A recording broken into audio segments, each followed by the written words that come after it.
എല്ലാവർക്കും നമസ്കാരം. ഇന്ന് നമ്മൾ ഡിസ്കസ് ചെയ്യുന്നത് ഡബിൾ സ്ലിറ്റ് ഡിഫ്രാക്ഷനാണ്.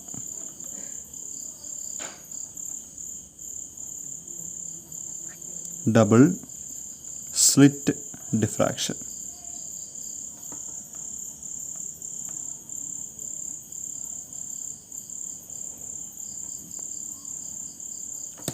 Double slit diffraction.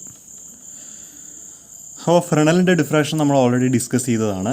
അപ്പോൾ ഇന്ന് നമ്മൾ ഫ്രെണലിൻ്റെ ഡബിൾ സ്ലിറ്റ് ഡിഫ്രാക്ഷനാണ് ഡിസ്കസ് ചെയ്യുന്നത്. അപ്പോൾ ഇവിടെ പ്രധാനമായിട്ടും രണ്ട് സ്ലിറ്റുകളാണ് നമ്മൾ കൺസിഡർ ചെയ്യുന്നത്. ഇതാണ് രണ്ട് സ്ലിറ്റുകൾ.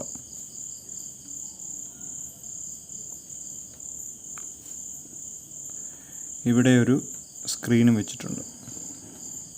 And this point is O and this point is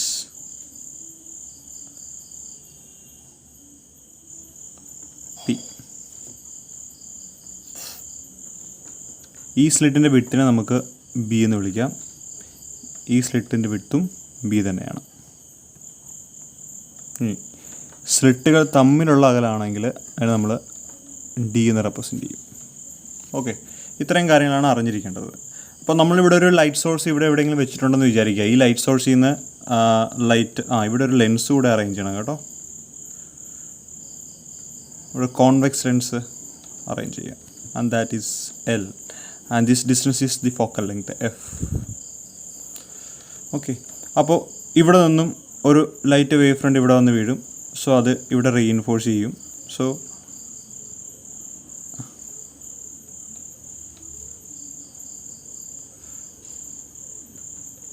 ഉണ്ടോ,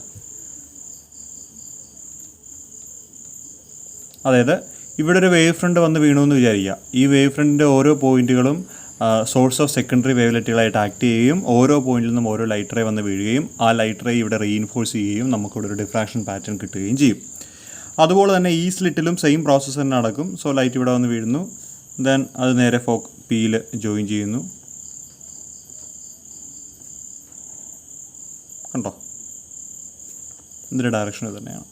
അപ്പോൾ രണ്ട് സ്ലിറ്റുകളിലൂടെയും ലൈറ്റ് പാസ് ചെയ്ത് ലെൻസിലൂടെ നേരെ കടന്ന് പി എന്ന് പറയുന്ന പോയിന്റിൽ വന്ന് വീഴും. അപ്പോൾ പി എന്ന് പറയുന്ന പോയിന്റിൽ വന്ന് വീഴുന്ന ലൈറ്റിൻ്റെ ഇൻറ്റൻസിറ്റിക്ക് ഒരു ഇക്വേഷൻ ഉണ്ട്. നമ്മളിതിൻ്റെ ഡെറിവേഷൻ ഒന്നും ചെയ്യുന്നില്ല. സോ ഇക്വേഷൻ ഇതാണ്: I = 4I0 into cos square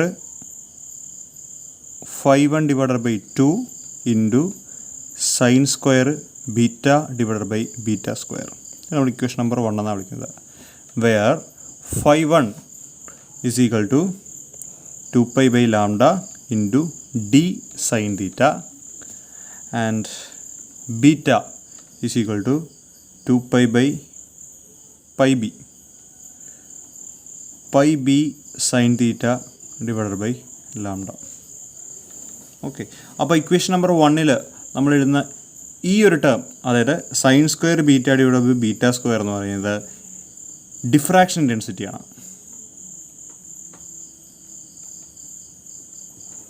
diffraction intensity. Then ഈ ഒരു ടേം എന്ന് പറഞ്ഞു കഴിഞ്ഞാൽ ഇതിനെ നമുക്ക് ഇൻ്റർഫറൻസ് ഇൻറ്റൻസിറ്റി,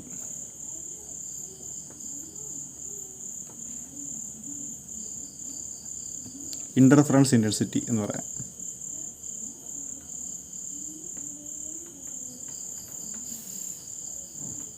ഓക്കെ, അപ്പോൾ ചില ആൾക്ക് സംശയം ഉണ്ടാകും, ഇവിടെ ഡിഫ്രാക്ഷൻ അല്ലേ നമ്മൾ എഴുതുന്നത്, എന്തുകൊണ്ടാണ് ഇൻ്റർഫറൻസിൻ്റെ ഇൻറ്റൻസിറ്റി ഇവിടെ എഴുതുന്നതെന്ന്.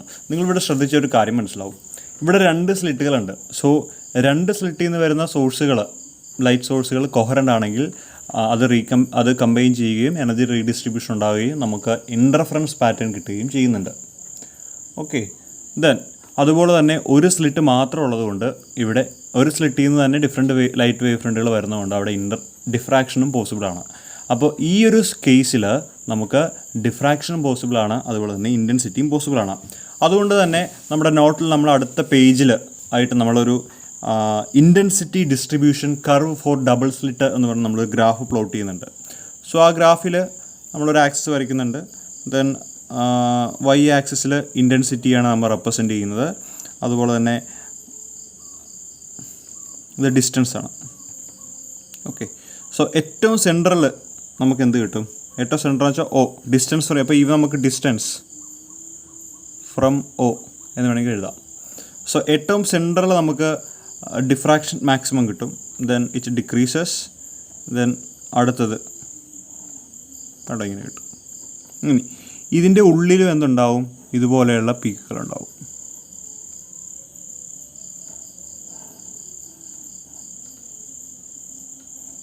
കണ്ടോ? അപ്പോൾ ഈ ഏറ്റവും പുറമെ എൻവലപ്പായിട്ട് നമ്മൾ വരയ്ക്കുന്നത് ഡിഫ്രാക്ഷൻ കർവാണ്. ഡിഫ്രാക്ഷൻ കർവ് ഇതിൻ്റെ ഉള്ളിൽ നമ്മൾ ബുക്കിൽ നമ്മൾ ഡോട്ടഡ് ലൈൻ വെച്ചിട്ടാണ് കാണിച്ചിരിക്കുന്നത്. അതായത് ഈ ഉള്ളിൽ വരയ്ക്കുന്നത് ഇൻ്റർഫറൻസ് കർവാണ്. ഓക്കെ, കാരണം ഇവിടെ രണ്ടും നടക്കുന്നുണ്ട്. അതുകൊണ്ട് തന്നെ ഇൻറ്റൻസിറ്റി ഡിസ്ട്രിബ്യൂഷൻ കർവിൽ അല്ലെങ്കിൽ ഇൻറ്റൻസിറ്റിയുടെ ടേമിൽ നമുക്ക് രണ്ട് കാര്യങ്ങൾ വരണം. ഒന്ന് ഡിഫ്രാക്ഷൻ്റെ ഇൻറ്റൻസിറ്റി ടേം വരണം, അതുപോലെ തന്നെ ഇൻ്റർഫറൻസ് ഇൻറ്റൻസിറ്റിയുടെ ടേമും വരണം. അപ്പോൾ ടോട്ടൽ ഇൻറ്റൻസിറ്റി എന്ന് പറയുന്നത് product of diffraction intensity and interference intensity. എന്നിട്ട് നമ്മൾ ഗ്രാഫ് പ്ലോട്ട് ചെയ്യുന്നു. ആ ഗ്രാഫിൽ നമ്മൾ ഉള്ളിൽ ഇൻ്റർഫറൻസിൻ്റെ പാറ്റേൺ നമ്മൾ ഡ്രോ ചെയ്യുന്നു. ഓക്കെ, അപ്പോൾ ഇതാണ് ഡബിൾ സ്ലിറ്റ് എക്സ്പെരിമെൻറ്റിൽ നമ്മൾ പ്രധാനമായിട്ട് നടക്കുന്നത്. അപ്പോൾ ഇവിടെ രണ്ട് കണ്ടീഷൻസ് നമുക്ക് പറയേണ്ടി വരും. സോ ഡിഫ്രാക്ഷൻ മിനിമയുടെ കണ്ടീഷൻ എന്ന് വെച്ച് കഴിഞ്ഞാൽ ഡിഫ്രാക്ഷൻ മിനിമയുടെ കണ്ടീഷൻ നമ്മൾ നോട്ടിൽ എഴുതിയിട്ടുണ്ട്. ബി സൈൻ തീറ്റ എന്ന് പറഞ്ഞു കഴിഞ്ഞാൽ which is equal to M lambda. ഇത് ഡിഫ്രാക്ഷൻ മിനിമയുടെ കണ്ടീഷനാണ്. Diffraction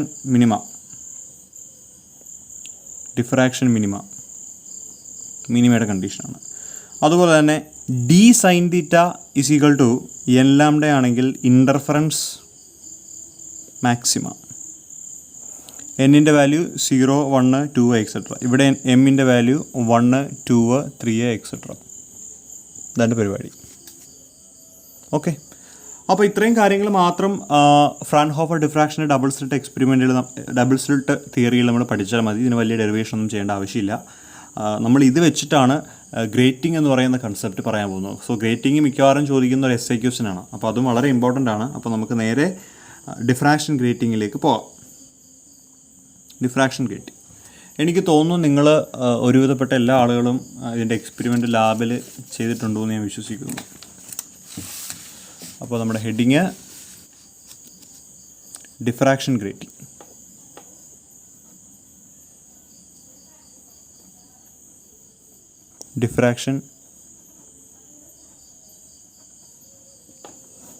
diffraction grating. അപ്പോൾ എങ്ങനെയാണ് ഒരു ഗ്രേറ്റിംഗ് എലമെൻറ്റ് ഉണ്ടാകുന്നതെന്ന് ചോദിച്ചു കഴിഞ്ഞാൽ നമ്മളൊരു ഗ്ലാസ് പ്ലേറ്റ് എടുക്കുക. ആ ഗ്ലാസ് പ്ലേറ്റിൽ ഡയമണ്ട് ടിപ്പ് ഉപയോഗിച്ച് കുറച്ച് ലൈൻസുകൾ ഇങ്ങനെ വരയ്ക്കുക. ഡയമണ്ട് ടിപ്പ്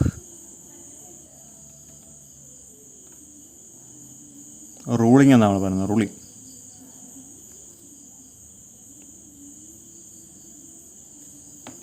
ഓക്കെ, അപ്പോൾ ഈ ലൈനുകൾ നമ്മൾ ഒരുപാട് വരയ്ക്കുമല്ലോ ഈ ഗ്ലാസ് പ്ലേറ്റിൽ.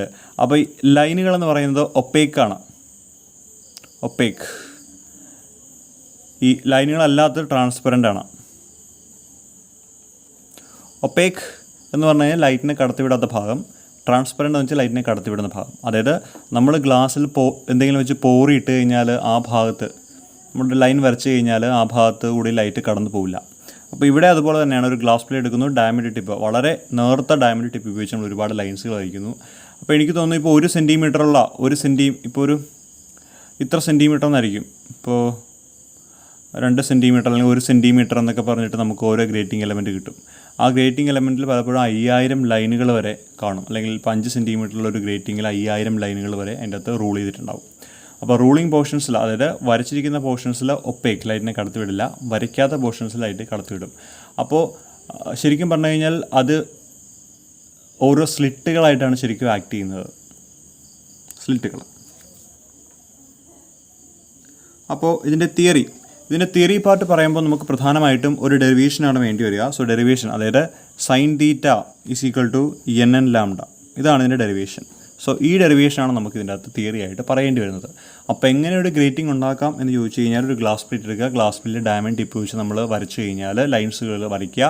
സോ വരയ്ക്കുന്ന ഭാഗം എന്ന് പറയുന്നത് ഒപ്പേക്കാണ്. ദെൻ വരയ്ക്കാത്ത ഭാഗം എന്ന് പറയുന്നത് ട്രാൻസ്പെറൻ്റ് ആണ്. സോ അതെല്ലാം ഓരോ സ്ലിറ്റുകളായിട്ട് ആക്ട് ചെയ്യുകയും നമുക്ക് പാറ്റേൺസുകൾ തരികയും ചെയ്യുന്നു. ഓക്കെ, അപ്പോൾ തിയറി പറയുമ്പോൾ വളരെ മനോഹരമായിട്ടുള്ളൊരു ഫിഗർ നമ്മുടെ നോട്ടിലുണ്ട്. സോ ഇങ്ങോട്ടൊന്ന് ജസ്റ്റ് ഒന്ന് നമുക്ക് വരച്ചു വയ്ക്കാം. അപ്പോൾ ഇതാണ് നമ്മുടെ ഡിഫ്രാക്ഷൻ ഗ്രേറ്റിങ്ങിൻ്റെ ഫിഗർ. ഈ ഫിഗർ നമ്മുടെ ബുക്കിലുണ്ട്, നിങ്ങൾ നോക്കുക. അപ്പോൾ ഇവിടെ നിങ്ങൾ ശ്രദ്ധിക്കുക, ഇവിടെ AB എന്ന് പറയുന്ന പോയിൻ്റ് ട്രാൻസ്പെറൻസിയാണ്, BC എന്ന് പറയുന്നത് ഒപ്പേക്കാണ്. അപ്പോൾ ഇവിടെ നിന്ന് വരുന്ന, അതായത് ഇവിടെ ഒരു വേവ് ഫ്രണ്ട് വന്ന് വീഴുകയും ആ വേവ് ഫ്രണ്ടിൻ്റെ മുകൾ ഭാഗത്തു നിന്നും ഒരു ലൈറ്റ് നമ്മുടെ ലെൻസിൽ വരുന്നു, ദെൻ Q എന്ന് പറയുന്ന പോയിന്റിൽ വരുന്നു. ദെൻ ഇവിടെ നിന്നും ഇങ്ങനെ ലൈറ്റ് വരുന്നുണ്ടല്ലോ. സോ ഇതും ഇതുപോലെ വന്ന് ഇവിടെ ജോയിൻ ചെയ്യും. സോ നമുക്ക് ഇവിടെ ഒരു ലൈറ്റ് ഇൻറ്റൻസിറ്റി കിട്ടുന്നുണ്ട്.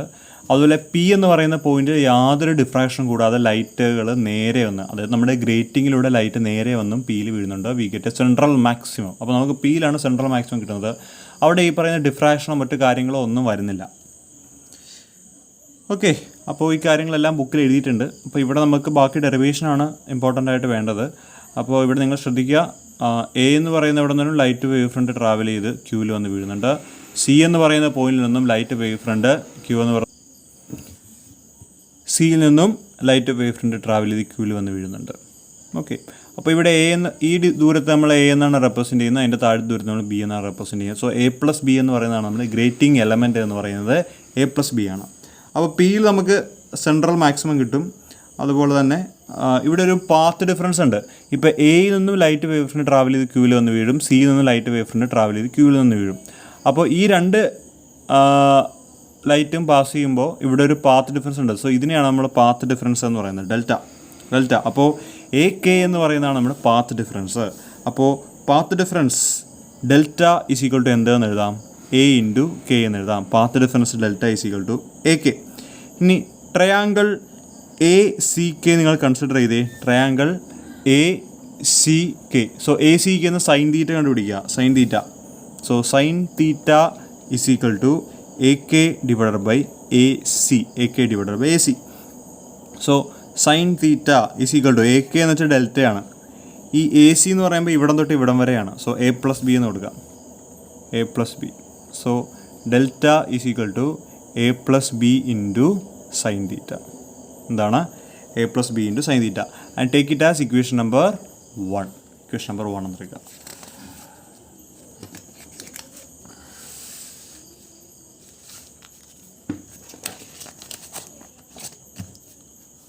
സോ നമ്മളൊരു സെൻട്രൽ മാക്സിമം, ഇപ്പോൾ Qയിൽ നമുക്കൊരു സെൻട്രൽ മാക്സിമം കിട്ടും എന്ന് പറയുകയാണ് നമ്മൾ. At Q. സോ Qയിൽ നമുക്ക് അങ്ങനെ ഒരു മാക്സിമം കിട്ടണമെങ്കിൽ അതിൻ്റെ ഡെൽറ്റയുടെ എന്ന് പറയുന്നത് n ആയിരിക്കണം, കണ്ടീഷനാണ്. So equation number 2. സോ ഒന്നാമത്തെ ഇക്വേഷൻ രണ്ടാമത്തെ ഇക്വേഷൻ നമുക്ക് എന്ത് ചെയ്യാം, ഇക്വേറ്റ് ചെയ്യാം. So A+B sine theta, A+B into sine theta is equal to എന്തെഴുതാം, n എന്ന് എഴുതാം. A+B into sine theta is equal to n. Okay, അപ്പോൾ നമ്മൾ പറയുകയാണ് ഇപ്പോൾ 1 സെൻറ്റിമീറ്ററിൽ n റൂളിങ്സ് വരകളുണ്ട്. അങ്ങനെയാണെങ്കിൽ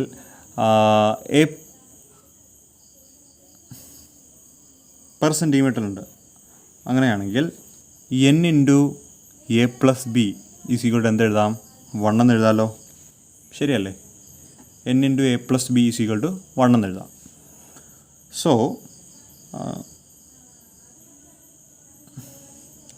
A+B is equal to 1/n. ഇത് നേരെ ഈ ഇക്വേഷനിലേക്ക് സബ്സ്റ്റിറ്റ്യൂട്ട് ചെയ്യാം. So 1/n into sine theta is equal to എന്തെഴുതാം, n. 1/n into sine theta is equal to n. Or sine theta is equal to എന്താണ്, nn. Sine theta is equal to nn. So ഇതാണ് നമ്മൾ grating equation എന്ന് പറയുന്നത്. Grating equation, this is the grating equation. അപ്പോൾ capital എന്ന് പറയുന്നത് number of lines per centimetre and then small n is the order. ഇപ്പോൾ first order diffraction ആണെങ്കിൽ നമ്മൾ n ഈക്വൽ ടു 1 എന്ന് കൊടുക്കും, സെക്കൻഡ് ഓർഡർ ആണെങ്കിൽ n ഈക്വൽ ടു 2 എന്ന് കൊടുക്കും. So etcetera. സെൻട്രൽ മാക്സിമം കിട്ടാനാണെങ്കിൽ n ഈക്വൽ ടു 0 എന്ന് കൊടുക്കുക. Lambda is a wave length of light used. Theta is the diffraction angle. Diffraction ആംഗിളാണ് നമ്മൾ തീറ്റ എന്ന് പറയുന്നത്. അപ്പോൾ നമ്മളൊരു എക്സ്പെരിമെൻ്റൽ സെറ്റപ്പ് ഉപയോഗിച്ച് ഒരു അൺനോൺ സോഴ്സിൻ്റെ വേവ് ലെന്ത് നമ്മൾ കാൽക്കുലേറ്റ് ചെയ്യുന്നുണ്ട്. അതെങ്ങനെയാണെന്ന് ചോദിച്ചു കഴിഞ്ഞാൽ നമ്മൾ ഒരു സ്പെക്ട്രോമീറ്റർ എടുക്കും. ആ സ്പെക്ട്രോമീറ്ററിൽ നമ്മൾ ഈ ഗ്രേറ്റിംഗ് എലമെൻറ്റ് ഇവിടെ വയ്ക്കും. ഓക്കെ, ദെൻ ഇത് ടെലസ്കോപ്പിക് ആക്സിസ്, ദെൻ നമ്മൾ ടെലസ്കോപ്പ് ഇവിടെ വയ്ക്കും, ടെലസ്കോപ്പ് ഇങ്ങോട്ടും മൂവ് ചെയ്യിക്കും. അപ്പോൾ ഇവിടെ നിന്ന് വരുന്ന ലൈറ്റ് ഈ ഡിഫ്രാക്ഷൻ ഗ്രേറ്റിങ്ങിലൂടെ കടന്ന് ഇതിങ്ങനെ സ്കാറ്റേഡ് ആവും. കണ്ടോ? അപ്പോൾ നമ്മളിപ്പോൾ ഇവിടെ ഒരു റീഡിങ് എടുക്കും. ഇപ്പോൾ ഒരുപാട് കളറുകൾ ഡിഫറെൻ്റ് ആയിട്ടുള്ള മെർക്കുറി ലാമ്പാണ് നമ്മൾ ഉപയോഗിക്കുന്നതെങ്കിൽ ഒരുപാട് കളേഴ്സ് വരുന്നുണ്ട്. അപ്പോൾ നമ്മൾ ഏതെങ്കിലും ഒരു കളറ്, ഇപ്പോൾ നീലയാണെങ്കിൽ, ഇപ്പോൾ വയലറ്റ് ആണെങ്കിൽ വയലറ്റിൽ നമ്മൾ ഫോക്കസ് ചെയ്യും. എന്നിട്ട് എന്ത് ചെയ്യും, ഇവിടെ നിന്നൊരു ആംഗിൾ, ഇവിടെ നിന്നൊരു റീഡിങ് നമ്മൾ ഈ സൈഡിൽ നിന്ന് നമ്മളൊരു റീഡിങ് മെഷർ ചെയ്യും. സോ ഈ സൈഡിൽ നിന്ന് നമ്മളൊരു റീഡിങ് മെഷർ ചെയ്യും വയലറ്റിൻ്റെത്. അപ്പോൾ ഈ നടുക്കുള്ള ആംഗിളെയാണ് നമ്മൾ 2θ എന്ന് പറയുന്നത്, 2θ. ഓക്കെ, അപ്പോൾ ഇവിടുത്തെ റീഡിങ്ങും ഇവിടുത്തെ റീഡിങ്ങും കണ്ടുപിടിച്ചിട്ട് അതിന് ഡിഫറൻസ് എടുക്കുമ്പോൾ നമുക്ക് എത്ര കിട്ടും? 2θ കിട്ടും. എന്നിട്ട് അവിടെ നമുക്ക് തീറ്റയും കാൽക്കുലേറ്റ് ചെയ്യാൻ പറ്റും. അപ്പോൾ നമുക്ക് ലാംഡയാണ് കണ്ടുപിടിക്കണമെങ്കിൽ മുകളിൽ ഇരിക്കുന്ന ഇക്വേഷനിൽ നിന്നും ലാംഡ ഈസ് ഈക്വൽ ടു എന്ത് എഴുതാം? sin θ ഡിവൈഡഡ് ബൈ എന്താണ്? nn എന്ന് നമുക്ക് എഴുതാം. So this is the equation. Lambda is equal to sin θ divided by എന്താണ്? nn. സോ ഫസ്റ്റ് ഓർഡർ ആണെങ്കിൽ ഇപ്പോൾ ഒരുപാട് ഓർഡറുകൾ ഇങ്ങനെ വരും ലൈറ്റുകൾക്ക്. ഫസ്റ്റ് ലൈറ്റിനാണെങ്കിൽ ഫസ്റ്റ് ഓർഡർ എന്ന് പറയാം, n = 1 എന്ന് കൊടുത്തുകൊണ്ട് നമുക്ക് ബാക്കി കാര്യങ്ങൾ ചെയ്യാം. അപ്പോൾ നമ്മൾ എടുക്കുന്ന ഗ്രേറ്റിങ്ങിൻ്റെ എന്നിൻ്റെ വാല്യൂ അതിൽ എഴുതിയിട്ടുണ്ടാവും. തീറ്റ നമ്മൾ ഇതുവഴി കാൽക്കുലേറ്റ് ചെയ്യും, ഇവിടെയും വെച്ച് കാൽക്കുലേറ്റ് ചെയ്യും. ദെൻ ഓർഡർ ഏതാണെന്ന് നോക്കണം, ലൈറ്റിൻ്റെ ഓർഡർ ഒന്നാമത്തേതാണോ രണ്ടാമത്താണോ മൂന്നാമത്താണോ നാലാമത്താണോ നോക്കുക, ഓർഡർ സബ്സ്റ്റിറ്റ്യൂട്ട് ചെയ്യുക. സോ നമുക്ക് ലാംഡ കാൽക്കുലേറ്റ് ചെയ്യാൻ പറ്റും. അപ്പോൾ ഇതാണ് ഡിഫ്രാക്ഷൻ ഗ്രേറ്റിങ്ങിൻ്റെ എക്സ്പെരിമെൻ്റൽ സെറ്റപ്പ്. അപ്പോൾ നിങ്ങൾ നോട്ട് പഠിക്കുമ്പോൾ ഒരു കാര്യം ശ്രദ്ധിക്കുക, പ്രിസം വെച്ച് നമുക്ക് സ്പെക്ട്ര കിട്ടുന്നുണ്ട്, ഈ ഗ്രേറ്റിംഗ് വെച്ചുകൊണ്ട് നമുക്ക് സ്പെക്ട്ര കിട്ടുന്നുണ്ട്, വയലറ്റ്, റെഡ് കളറുകൾ കിട്ടുന്നുണ്ട്. അപ്പോൾ ഗ്രേറ്റിംഗ് വെക്കുമ്പോഴുള്ള സ്പെക്ട്രയും അതുപോലെ തന്നെ പ്രിസം വെക്കുമ്പോഴുള്ള സ്പെക്ട്രയും തമ്മിൽ വ്യത്യാസമുണ്ട്. അതായത് what are the difference between prism Spectra and grating Spectra. So അത് നിങ്ങൾ നമ്മുടെ നോട്ടിൽ വളരെ നന്നായിട്ട് 2 കോളമായിട്ട് നോട്ട് ചെയ്തിട്ടുണ്ട്. നിങ്ങൾ പഠിക്കുന്ന സമയത്ത് അതുകൂടി ഒന്ന് വായിച്ച് നോക്കുക. വളരെ ഈസി ആയിട്ടുള്ള കാര്യങ്ങളാണ്.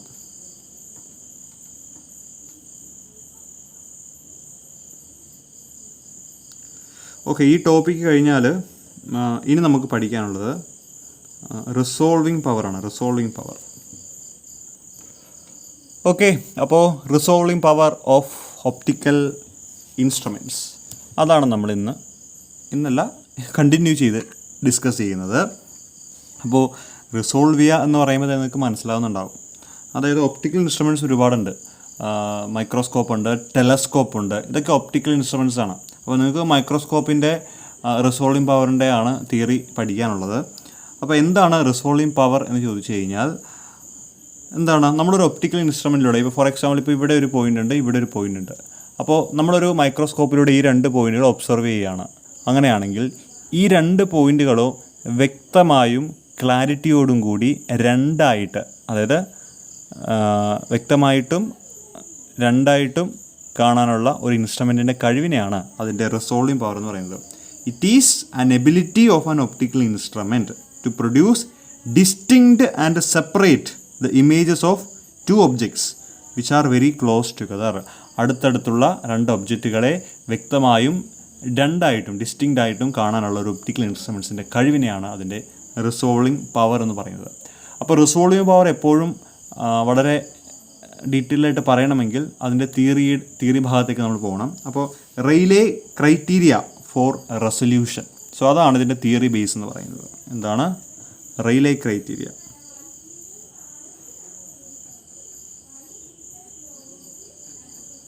റെയ്ലേസ് criteria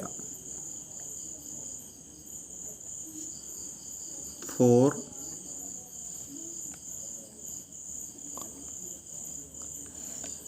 Rayleigh criteria for resolution. So എന്താണ് റെയ്ലേ ക്രൈറ്റീരിയ ഫോർ റെസൊല്യൂഷൻ എന്ന് വെച്ച് കഴിഞ്ഞാൽ, according to Rayleigh, 2 spectral line produced by 2 point sources are just resolved when the central maximum of the diffraction pattern produced by 1 point source fall on the first minimum of the diffraction pattern of the second source. അപ്പോൾ നമുക്ക് 2 point objects ഉണ്ടെന്ന് ചോദിക്കുക. 2 point ഒബ്ജക്ട്സുകളും 2 light ആണ് produce ചെയ്യുന്നത്. അപ്പോൾ നമുക്ക് 2 diffraction patterns അവിടെ കിട്ടുന്നുണ്ട്. സോ ഒന്നാമത്തെ ഡിഫ്രാക്ഷൻ പാറ്റേൺ, ഒന്നാമതിൻ്റെ ഇവിടെ ഒരു സെൻട്രൽ മാക്സിമം കിട്ടുന്നു, ദെൻ ഇത് മിനിമം ആകുന്നു, ഇങ്ങനെ ഇതിങ്ങനെ പോവും, ഇതിങ്ങനെ മൂവ് ചെയ്ത് പോവും. ഓക്കെ,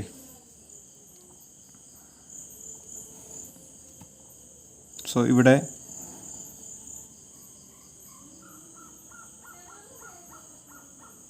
ഇങ്ങനെയാണ് കിട്ടുന്നത്. അതായത് ഇതൊരു ഒബ്ജക്റ്റിൻ്റെ സെൻട്രൽ മാക്സിമം ആണെന്ന് വിചാരിക്കുക. ഇതൊരു ഒബ്ജക്റ്റിൻ്റെ സെൻട്രൽ മാക്സിമം ആണെന്ന് വിചാരിക്കുക. ഇതിൻ്റെ സെൻട്രൽ മാക്സിമം അടുത്ത ഒബ്ജക്റ്റിൻ്റെ മിനിമത്തിലാണ് കോയിൻസൈഡ് ചെയ്യുന്നത്, വീഴുന്നത്. കണ്ടോ, അതാണ്. According to Rayleigh, the 2 spectral line produced by 2 point sources are just resolved when the central maximum of the diffraction pattern produced by 1 point source fall on the first minimum of the diffraction pattern of the second source.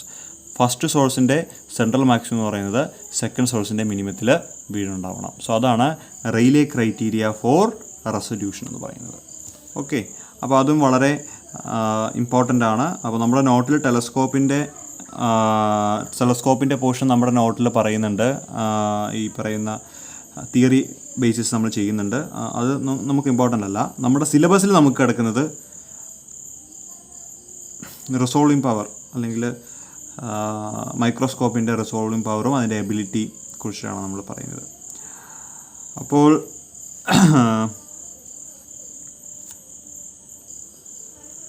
ഒരു മൈക്രോസ്കോപ്പിൻ്റെ resolving power കണ്ടുപിടിക്കാനുള്ള equation resolving power is equal to 1/d ആണ്. അപ്പോൾ D എന്താണ്? D എന്ന് പറയുന്നത് limit of resolution എന്നാണ്. ഇപ്പോൾ നമ്മളൊരു മൈക്രോസ്കോപ്പിനുള്ളിലൂടെ നമ്മൾ നോക്കുകയാണ്, ഒരു മൈക്രോസ്കോപ്പ് എമ്മിലൂടെ നോക്കുകയാണ്. സോ ഇവിടെ 2 പോയിന്റുകളുണ്ട്. സോ ഈ പോയിന്റുകൾ തമ്മിലുള്ള ഏറ്റവും കുറഞ്ഞ അകലത്തെയാണ് നമ്മൾ ലിമിറ്റ് ഓഫ് റെസൊല്യൂഷൻ എന്ന് പറയുന്നത്. അപ്പോൾ റിസോൾവിങ് പവർ എന്ന് പറഞ്ഞു കഴിഞ്ഞാൽ 1/d ആണ്, 1 limit of resolution. So resolving പവറിന് മറ്റൊരു ഇക്വേഷൻ കൂടിയുണ്ട്. Resolving power RP is equal to 2 mu sin theta divided by 1.22 lambda. Lambda is a wavelength, mu is the refractive index and theta is the angle. So mu sin theta is equal to, നമ്മൾ വേറൊരു term കൂടി എഴുതാറുണ്ട്, mu sin theta is equal to NA and NA is called numerical aperture എന്നാണ് ഈ ടൈമിൽ നമ്മൾ പറയുന്നത്. അപ്പോൾ ഇതിൻ്റെ ഡെറിവേഷൻ നമ്മുടെ ബുക്കിൽ വളരെ നീറ്റായിട്ട് തന്നെ എഴുതിയിട്ടുണ്ട്. നിങ്ങൾക്ക് എല്ലാവർക്കും ചെയ്യാൻ പറ്റുന്ന വളരെ ഈസി ആയിട്ടുള്ള ഡെറിവേഷനാണ്. എന്തിൻ്റെ ഡെറിവേഷൻ?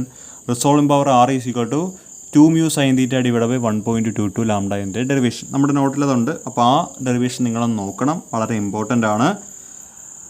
അത് കഴിഞ്ഞാൽ പിന്നെ നമ്മുടെ നോട്ടിൽ പ്രിസത്തിൻ്റെ റിസോൾവിങ് പവർ ഉണ്ടാകുന്ന നിങ്ങൾക്ക് ആവശ്യമില്ല. നിങ്ങൾക്ക് തൽക്കാലം പരീക്ഷയ്ക്ക് സിലബസിലുള്ള ടോപ്പിക്കുകൾ റിസോൾവിങ് പവർ എന്താണെന്നും Rayleigh criteria four resolving power എന്താണെന്നും അതോടൊപ്പം തന്നെ മൈക്രോസ്കോപ്പിൻ്റെ റിസോൾവിങ് പവറിനെ കുറിച്ചിട്ടുമാണ് നിങ്ങളുടെ സിലബസിൽ കിടക്കുന്ന ടോപ്പിക്കുകൾ.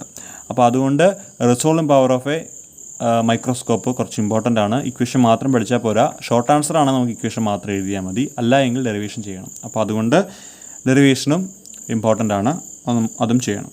ഓക്കെ, അപ്പോൾ നമ്മുടെ നോട്ടിലുണ്ട്, നിങ്ങളതൊന്ന് നോക്കണം. ഓക്കെ, വളരെ പാടുള്ള ഡെറിവേഷൻ ഒന്നുമല്ല, നമ്മൾ ഓൾറെഡി ഡിഫ്രാക്ഷൻ്റെ കുറേ കാര്യങ്ങൾ നമ്മൾ നോക്കിയിട്ടുണ്ട്. അപ്പോൾ അതുമൊക്കെ ആയിട്ട് റിലേറ്റ് ആയിട്ടുള്ള ചെറിയ ഡെറിവേഷനാണ്. അപ്പോൾ നിങ്ങളൊന്ന് നോട്ടിൽ ശ്രദ്ധിക്കണം. ഓക്കെ, അപ്പോൾ ശരി.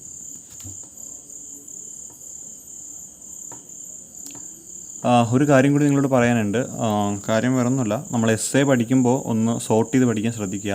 നിങ്ങൾ ഏറ്റവും ആദ്യം പഠിക്കേണ്ടത് ഫ്രണലിൻ്റെ സ്ട്രെയിറ്റ് എഡ്ജ്, ഡിഫ്രാക്ഷൻ്റെ ഫ്രണലിൻ്റെ സ്ട്രെയിറ്റ് എഡ്ജിൻ്റെ വളരെ ഇമ്പോർട്ടൻ്റ് ആണ്. അത് നല്ല ചോദിക്കാനായിട്ട് നല്ല സാധ്യതയുള്ളൊരു ഡെറിവേഷനാണ്. Fresnel explanation to rectilinear propagation of light, അത് വളരെ ഇമ്പോർട്ടൻ്റ് ആണ്. ആ ഡെറിവേഷൻ നിങ്ങൾ എന്തായാലും പഠിച്ചിട്ടുണ്ടാവണം കംപ്ലീറ്റ് ആയിട്ട്. അത് കഴിഞ്ഞാൽ പിന്നെ നിങ്ങൾ പഠിക്കേണ്ട ഒരു ടോപ്പിക് ഏതാണെന്ന് ചോദിച്ചു കഴിഞ്ഞാൽ Fresnel diffraction at straight edge ആണ്. അപ്പോൾ റെക്റ്റിലീനിയർ പ്രൊപ്പഗേഷൻ, ഫ്രണലിൻ്റെ റെക്റ്റിലീനിയർ പ്രൊപ്പഗേഷൻ പഠിക്കണം, സ്ട്രെയിറ്റ് എഡ്ജ് പഠിക്കണം, അത് കഴിഞ്ഞാൽ സോൺ പ്ലേറ്റ് പഠിക്കണം, അത് കഴിഞ്ഞാൽ ഫ്രാൻഹോഫർ ഡിഫ്രാക്ഷൻ പഠിക്കണം. അതോടൊപ്പം തന്നെ ഗ്രേറ്റിംഗ് എന്താണെന്നും കറക്റ്റായിട്ട് പഠിക്കണം. ഗ്രേറ്റിംഗ് ഇമ്പോർട്ടൻ്റ് ആണ്. അപ്പോൾ zone plate, grating, straight edge, അതുപോലെ തന്നെ റെക്റ്റിലീനിയർ പ്രൊപ്പഗേഷൻ ഓഫ് ലൈറ്റ്, ഇത്രയും കാര്യങ്ങൾ വളരെ ഇമ്പോർട്ടൻ്റ് ആണ്. അതിനുശേഷം നമ്മൾ റിസോൾവിങ് പവറിലേക്കൊക്കെ വരുന്നത്. ഓക്കെ, അപ്പോൾ എല്ലാവരും നന്നായിട്ട് നോക്കുക. All the best.